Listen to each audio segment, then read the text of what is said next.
hanya menurut kami bisa jadi pengalihan isu dari kasus-kasus yang sebenarnya lebih besar untuk dibicarakan dan ditindaklanjuti.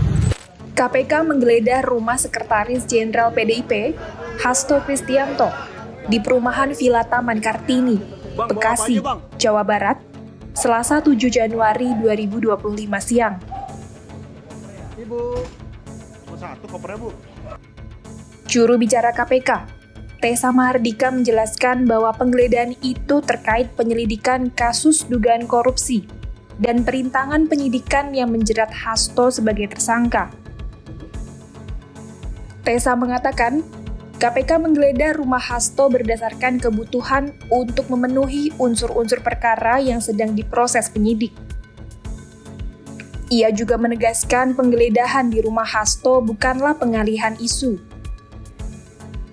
Menurut Tessa, penyidik KPK menjalankan tindakan secara profesional, prosedural, dan proporsional. Semua kegiatan penggeledahan, penyitaan, dan lain-lain itu bergantung kepada kebutuhan pemenuhan unsur perkara yang ditangani. Jadi penyidiklah yang memiliki penilaian khususnya penggeledahan, kapan bisa dilakukan, di mana tempat-tempatnya.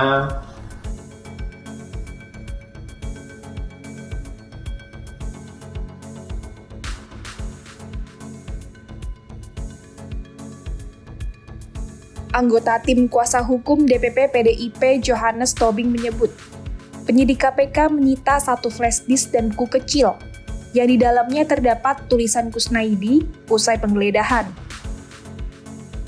Kusnaidi merupakan staf Hasto yang pernah diperiksa KPK pada Juni 2024 lalu, setelah ia mengaku pernah bertemu Harun Masiku. Meski begitu, Johannes tidak mengetahui secara persis isi flash disk maupun buku yang disita. Ia hanya mengatakan dua barang tersebut diambil karena diduga berkaitan dengan kasus Harun Masiku yang masih berstatus buron sejak 2020.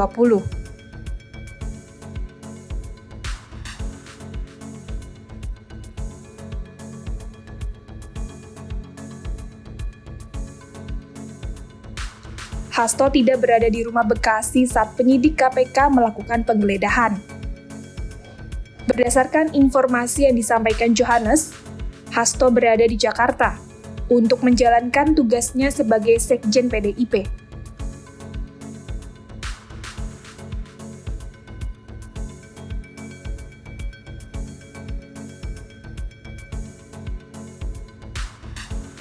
Ketua DPP PDIP Roni Talapesi mengatakan penggeledahan adalah kewenangan penyidik untuk mencari barang bukti yang berkaitan dengan dugaan perkara yang sudah ditangani KPK. Namun Roni menilai penggeledahan di rumah Hasto di Bekasi terkesan seperti drama. Selain itu, tindakan KPK mendatangi lalu menggeledah rumah Hasto seolah-olah menunjukkan bahwa KPK tengah menangani perkara korupsi yang besar. Roni pun mempertanyakan tindakan KPK yang seakan-akan memperlakukan Hasto sebagai pencuri uang negara. Ia berharap penyidik KPK dapat menjalankan tugasnya secara profesional. Di sisi lain, juru bicara PDIP, Ciko Hakim menilai bahwa penggeledahan itu merupakan upaya pengalihan dari kasus yang lebih besar. Ciko juga menyinggung rilis dari OCCRP yang sebelumnya memasukkan nama Joko Widodo dalam daftar tokoh terkorup. Ini hanya menurut kami bisa jadi pengalihan isu dari kasus-kasus yang sebenarnya lebih besar untuk dibicarakan dan ditindaklanjuti. Termasuk juga mungkin masuknya Presiden Joko Widodo dalam list atau daftar pemimpin dunia paling terkorup. Jadi bagi kami dan bagi Pak Sekjen ini bukan hal yang baru, bukan hal yang menunjukkan, namun tidak ada lain selain untuk mengalihkan